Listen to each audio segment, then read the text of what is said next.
نحمدہ و نصلی و نسلم علی رسولہ الکریم۔ ہمارے ہاں یہ رواج ہے، بہت سارے حضرات کمیٹیاں ڈالتے ہیں جس کو BC کہتے ہیں۔ ہر بندہ ماہانہ رقم جمع کرتا ہے، پھر قرآن اندازی ہوتی ہے اور وہ رقم ایک کو دی جاتی ہے، پھر دوسرے کو، اس طرح سب کو اتنی رقم مل جاتی ہے۔ شرعی لحاظ سے اس طرح کمیٹی اور BC ڈالنا جائز ہے، البتہ اس بات کا جائزہ لینے کی ضرورت ہے کہ اس میں زکوٰۃ کا کیا حکم ہے۔ تو واضح رہے کہ جو بندہ کمیٹی میں رقم جمع کراتا ہے اور ابھی تک اس کا نام قرآن اندازی میں نہیں آیا، اس نے جتنی بھی رقم جمع کی ہوتی ہے وہ قرض کی حیثیت رکھتی ہے، یہ بندہ مقرض کہلاتا ہے۔ مثلا ایک بندہ ہے، اس نے کمیٹی ڈالی ہے، 12 کمیٹیاں ہیں، ہر مہینے میں لاکھ روپیہ جمع کیا جاتا ہے۔ یہ بندہ رقم دیتا رہا 10 مہینے اس نے رقم دی، تو یہ جو 10 لاکھ روپیہ ہے یہ اس کا دوسرے کے ذمہ قرض ہے۔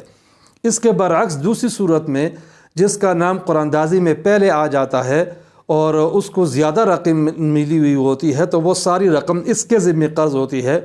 اور یہ بندہ مقروض کہلاتا ہے۔ اب اس کی تفصیل یہ ہے کہ پہلی صورت کے بندہ رقم جمع کرا رہا ہے، ابھی تک اس کا نام نہیں نکلا، تو اس نے جتنی بھی رقم جمع کی ہوگی وہ ساری رقم کی زکوٰۃ ادا کرے گا۔ مثلا اس نے 8 قسطیں جمع کی ہیں، 8 لاکھ یا 10 لاکھ، اور اس دوران سال مکمل ہو گیا، تو جس طرح باقی مال کی زکوٰۃ ادا کرے گا تو اس جمع شدہ رقم کی زکوٰۃ بھی ساتھ ادا کرے گا۔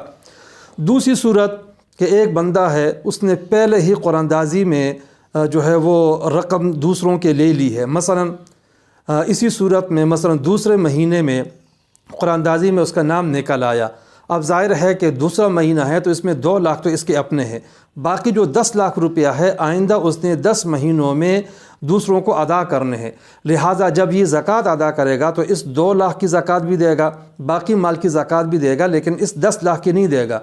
بلکہ اپنے مجموعہ مال میں سے اس 10 لاکھ کو منہا کر دے گا،